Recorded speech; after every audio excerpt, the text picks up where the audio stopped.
मैं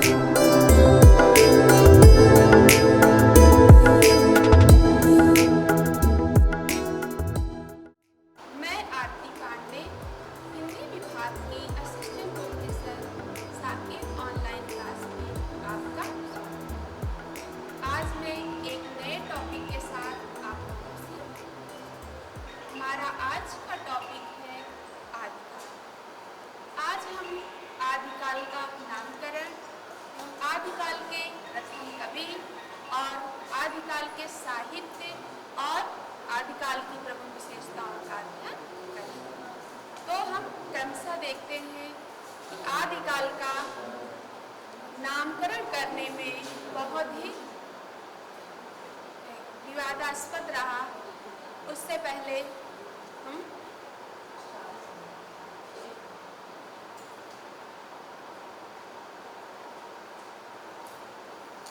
आदिकाल के नामकरण में बहुत ही विवादास्पद रहा।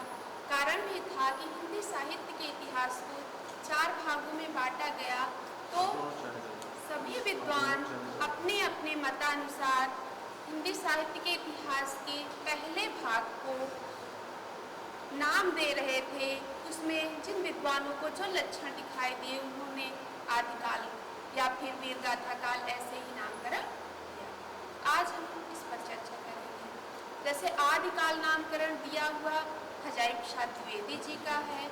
द्विवेदी जी ने स्पष्ट देखा कि इतिहास के पहले भाग को में आदिकालीन यानी कि समस्त चीज़ें आ रही हैं। जैसे मान लीजिए कि पूर्व जैसे प्रारंभिक काल होता है तो उसमें बहुत सारी चीज़ें होती, वैसे ही अजायब प्रसाद द्विवेदी जी ने देखा कि ये आदिकाल नाम देना ज़्यादा सही है। उसके बाद आचार्य रामचंद्र शुक्ल जी ने वीरगाथा काल नाम दिया और उन्होंने वीरगाथा काल नाम देने के पीछे कारण था कि प्रारंभिक काल में जो है वीरगाथात्मक रचनाएं ज़्यादा होती थी। राजा रहते थे, युद्ध करते थे और उसमें वीरतापूर्ण साहित्य की रचना ज़्यादा होती थी। इसीलिए इतिहास के पहले खंड को उन्होंने वीरगाथा काल नाम दिया। और वहीं पर मिश्र बंधुओं ने प्रारंभिक काल कहा क्योंकि प्रारंभ हुआ था। और फिर दूसरी ओर डॉक्टर गणपति चंद्रगुप्त ने आरंभिक काल नाम दिया और सुमन राजे ने आधार काल। सुमन राजे का कहने का अर्थ है कि जो इतिहास की आधारशिला रखी गई, उसकी जो नींव रखी गई, उस पहले खंड को आधार काल नाम देना उचित है। और वही डॉक्टर बच्चन सिंह कहते हैं कि अपभ्रंश काल। अपभ्रंश काल कहने के पीछे उनका तात्पर्य है कि उन्होंने स्पष्ट किया कि जो पहले खंड में जितनी रचनाएं हुआ करती थी वो सब अपभ्रंश भाषा में, अधिकांश रचनाएं अपभ्रंश भाषा में हुई, इसीलिए अपभ्रंश काल नाम देना भी उचित है। तो यहाँ पर हम देख रहे हैं कि और वहीं महावीर प्रसाद द्विवेदी जी ने बीजवपन काल नाम दिया। और द्विवेदी जी का मत था, कहना था कि जो पहला कालखंड है उसका जैसे हम लोग क्या करते हैं, कोई पौधा लगाना है उससे पहले बीज डालते हैं और उससे वो पल्लवित होता है, वैसे ही आदिकाल क्या है, एक बीज स्वरूप है जो भक्ति काल, रीति काल और आधुनिक काल एक बड़े विशाल पौधे के रूप में हमारे सामने दिखाई देता है। और राहुल साकृत्यायन ने सिद्ध सामंत काल कहा। क्यों कहा? क्योंकि प्रारंभ में जो है सिद्धों की रचनाएं ज़्यादा होती थी और सामंती व्यवस्था थी, तो सामंत लोग थे, इस कारण से सिद्ध सामंत काल नाम दिया।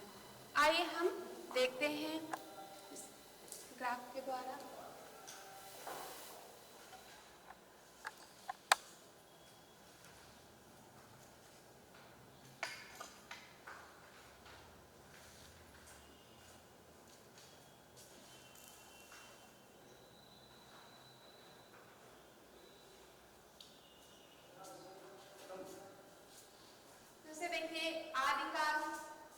वीरगाथा काल नाम दिया आचार्य शुक्ल ने, आदिकाल दिया अजायब प्रसाद द्विवेदी जी ने।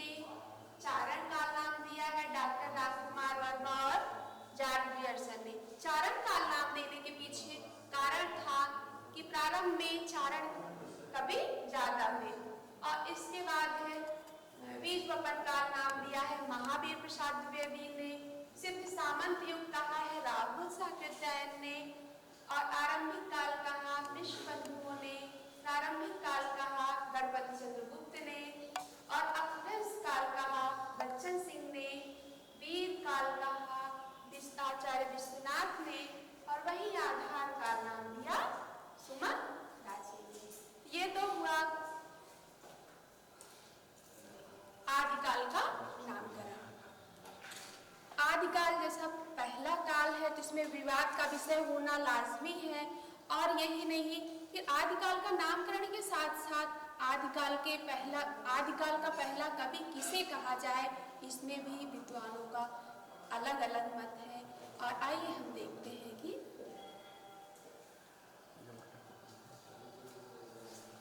आदिकाल के प्रथम कवि एवं उनके प्रस्तुता।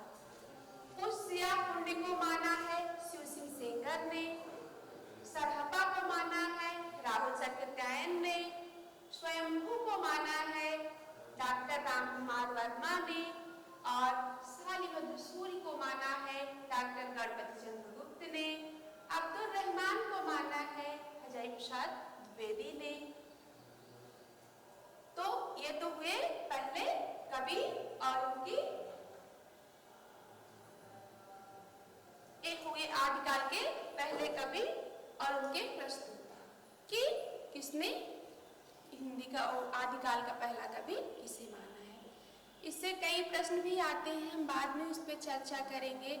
तो जैसा हमारा टॉपिक है आदिकाल के नामकरण और आदिकाल के पहले कवि, अब हम आदिकाल के प्रमुख साहित्य का अध्ययन करेंगे। आदिकाल में प्रमुख साहित्य यानी कि विभिन्न प्रकार के साहित्य की रचना होती थी, क्योंकि वो प्रारंभ काल था और उसमें सिद्ध साहित्य, नाथ साहित्य, फाग साहित्य, अपभ्रंश साहित्य, जैन साहित्य, लौकिक साहित्य, रासो, काव्य, ऐसे अनेकों साहित्य की रचना हुई। कुछ इस प्रकार है।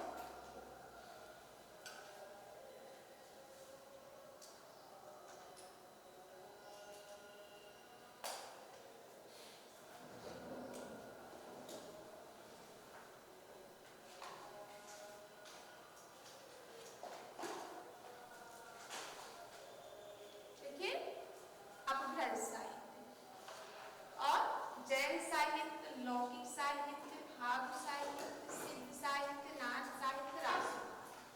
तो प्रारंभ में अपभ्रंश साहित्य का प्रारंभ हुआ। अपभ्रंश साहित्य में सबसे पहले कवि माने जाते हैं स्वयंभू। स्वयंभू 8वीं सदी के कवि हैं। उन्होंने अपभ्रंश भाषा में रचना की और उन्हें अपभ्रंश का व्यास एवं वाल्मीकि भी कहा जाता है। अपभ्रंश स्वयंभू जी ने 3 रचनाएं की, कौमचर्यु, ऋक्षुडेमचर्यु और स्वयंभू छंद। और दूसरा है अपभ्रंश में अनेकों कवि हैं, लेकिन कुछ प्रमुख हैं जैसे कि धनपाल जो 10वीं सदी के हैं, उन्होंने भविष्यत्काहा की रचना की। और वहीं पर अगला है जैन साहित्य जो अपभ्रंश साहित्य के कवि थे, वही जैन साहित्य के भी कवि थे। कारण यही था कि वो जैन थे और उन्होंने अपभ्रंश भाषा में साहित्य की रचना की। और फाग साहित्य, फाग का मतलब समझते हैं? फाग का अर्थ होता है बसंत ऋतु का काव्य, जैसे बसंत विलास और आदि ऐसे रचनाएं हैं जो फाग साहित्य के अंतर्गत आती हैं। और इसके बाद है रासो काव्य। रासो काव्य में प्रमुखता पृथ्वीराज रासो, विशलदेव रासो और अनेकों रासो काव्य की रचना हुई, जिसमें पृथ्वीराज रासो जिसके रचनाकार चंदन वरदाई जी हैं, जो कि आदिकाल के पहले महाकाव्य के रचयिता हैं। पृथ्वीराज रासो को हिंदी का प्रथम महाकाव्य माना जाता है, जिसमें 59 सर्ग हैं। और एक कहा जाता है कि पृथ्वीराज रासो को चंदन वरदाई पूर्ण नहीं कर पाए थे, उनके पुत्र जलहर ने पृथ्वीराज रासो को पूर्ण किया। इसके पश्चात ये भी एक जनश्रुतियों में माना जाता है कि चंद्रवरदाई और पृथ्वीराज रासो दोनों का जन्म एक ही समय हुआ और मृत्यु भी एक ही समय हुई। और अगला है लौकिक साहित्य। लौकिक साहित्य में ज्यादातर रास काव्य की रचनाएं होती थी, जैसे कि साल रुद्र सूर्य के भारतेश्वर बाहुबली रास, पंचपांडव और कवियासक चंदनवाला रास, जीवदया रास आदि रचनाएं लौकिक साहित्य के अंतर्गत आती हैं। और सबसे ज्यादा सिद्ध साहित्य और नाथ साहित्य का महत्व हमें दिखाई देता है। हमारी दृष्टि में सिद्ध साहित्य और नाथ साहित्य ये दो साहित्य ऐसे हैं जो बहुत ही महत्वपूर्ण हैं। सिद्ध साहित्य में 84 सिद्ध आते हैं और सिद्धों की में सबसे पहले सिद्ध सरहप्पा माने जाते हैं और सबसे श्रेष्ठ लुइप्पा माने जाते हैं। और सिद्धों ने अपनी रचनाओं में ज्यादातर जादू, टोना, झाड़ फूक यही सारे कार्य कर रहे थे। इसी के फलस्वरूप नाथ साहित्य का प्रारंभ हुआ। नाथ साहित्य के प्रवर्तक हैं गोरखनाथ, जिन्होंने सिद्धों के उस जो वो जादू, टोना और भूत प्रेत और स्त्रियों का भोग करते थे, उसके कारण से उन्होंने क्या किया, उनकी प्रतिक्रिया स्वरूप नाथ साहित्य का प्रारंभ किया, जिसमें उन्होंने सिद्धों के एकदम विपरीत कार्य करने का कार्य किया। और नाथों ने अपने साहित्य में क्या स्त्रियों का त्याग, योग साधना, पूजा पाठ, मंदिर का त्याग, ये सारी चीजें करने लगे। ये हुआ आदिकालीन साहित्य की प्रमुख विशेषताएं।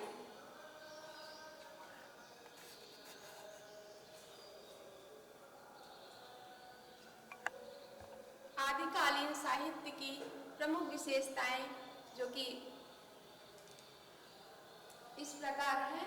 इसमें और अगला हमारा टॉपिक आगे से उसमें क्रम में हम आगे बढ़ते हैं और हमारा है आदिकालीन साहित्य की विशेषताएं। आदिकालीन साहित्य की विशेषताओं पर अगर हम दृष्टि डालें, आदिकाल में ज़्यादातर जो रचनाएं होती थी उनमें जो है कल्पना की प्रधानता थी। कारण था कल्पना की प्रधानता में कि जो ऐतिहासिक रचनाएं थी वो उनको कितना भी आप अगर प्रयत्न करें इस प्रमाणित मानने का तो प्रमाणित नहीं थी।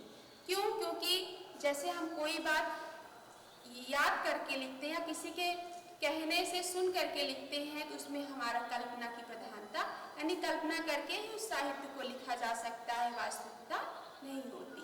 इसीलिए कहा जाता है कि आदिकालीन साहित्य में कल्पना की प्रधानता है और पहला, दूसरा प्रामाणिकता में संदेह है।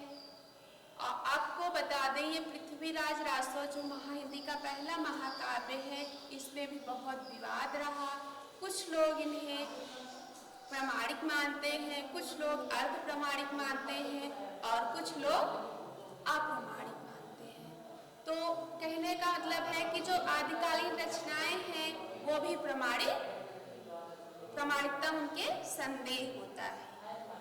और अगला है वीर एवं श्रृंगार रस की प्रधानता। आदिकालीन काव्य में वीर एवं श्रृंगार रस का प्रमुख योगदान रहा है। उसमें वीर गाथात्मक रचनाएं होती थी जैसे कि रासो काव्य और श्रृंगार परक रचनाएं होती थी जैसे कि रास। और इसके पीछे उस समय की स्थितियां भी उत्तरदायी हैं। जैसे ज़्यादातर क्या होता था, दरबारी कवि हुआ करते थे। तो दरबारी कवि जो होते हैं, कहते नहीं है कि जब राजा के दरबार में जो दरबारी कवि होते हैं वो चाहे या न चाहे वो राजा की प्रशंसा करेंगे ही करेंगे, तभी वहाँ टिके रहेंगे। नहीं तो अगर एकदम सत्य बोलेंगे तो सभी राजा एक समान नहीं होते, वो उन्हें अपने स्थान से निकाल देंगे।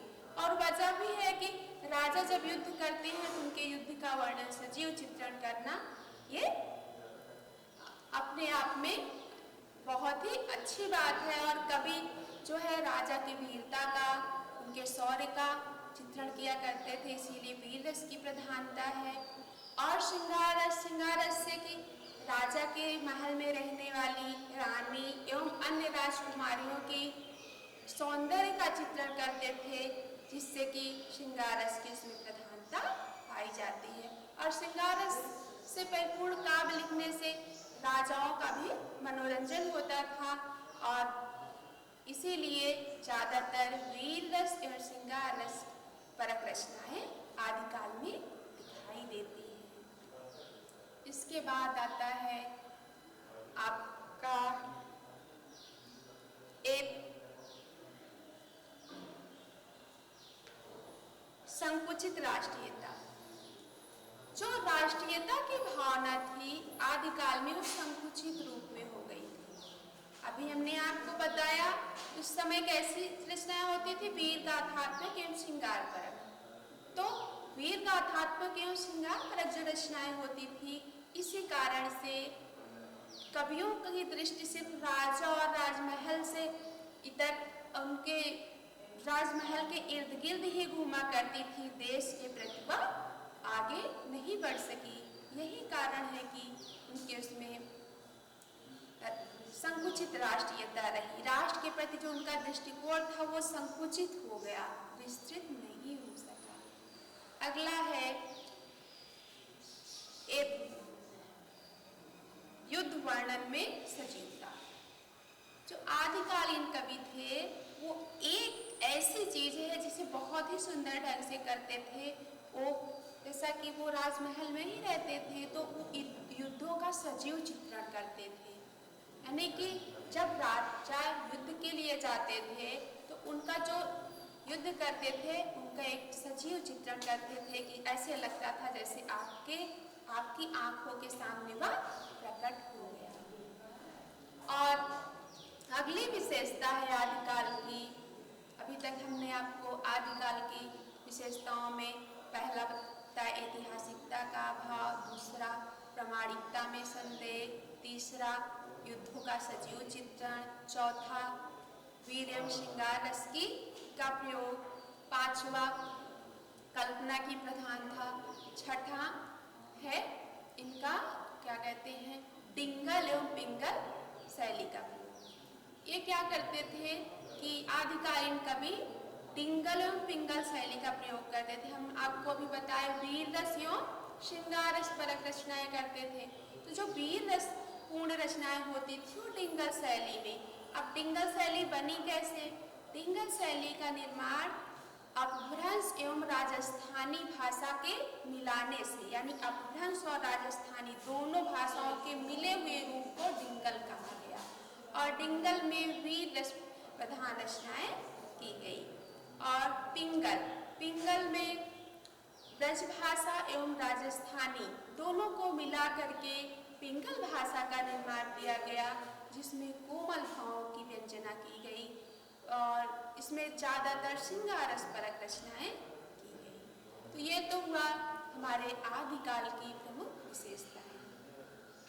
हम अगर इसमें अभी हमने आपको आदिकाल के नामकरण एवं आदिकाल के प्रथम कवि और आदिकाल के साहित्य की प्रमुख विशेषताएं और तत्पश्चात हमने आदिकाल की प्रमुख विशेषताओं की चर्चा की। अब जो है इसमें से हमने कहा आपको अंत में हम बताएंगे कि कुछ क्वेश्चन भी आते हैं, तो जितना नामकरण से संबंधित है, जैसे वीर गाथा काल नाम किसने दिया, उत्तर आपका होगा शुक्ल जी, या फिर अब्दुल रहमान को हिंदी का पहला कवि कौन मानता है, अजय प्रसाद द्विवेदी।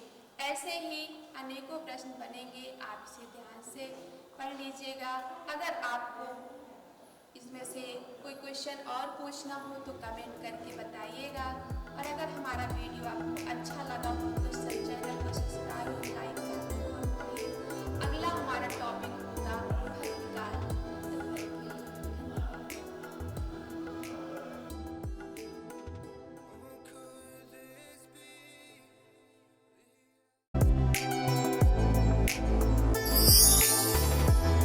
चैनल को सब्सक्राइब करें और बेल आइकन को प्रेस करें ताकि आपको मिले सभी नोटिफिकेशंस।